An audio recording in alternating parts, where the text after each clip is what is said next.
мехоҳед дар хона нишаста бе диплом ва собиқаи корӣ соҳиби маош шавед.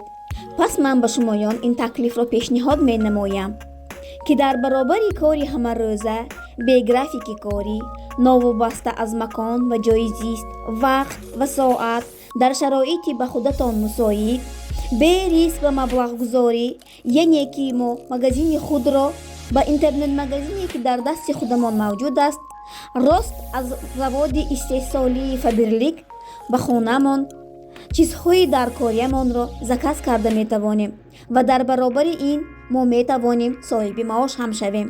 Барои ин мо бояд истифодабарандагони маҳсулотҳои Фаберлик бошем ва чун худамон истифодабарандагонро ба кор даъват намоем. Агар пешниҳоди ман ба шумо маъқул бошад, нависед, меомӯзонам, мефаҳмонам. То овардани результат ба кор ман шумоёнро пешбарӣ менамоям.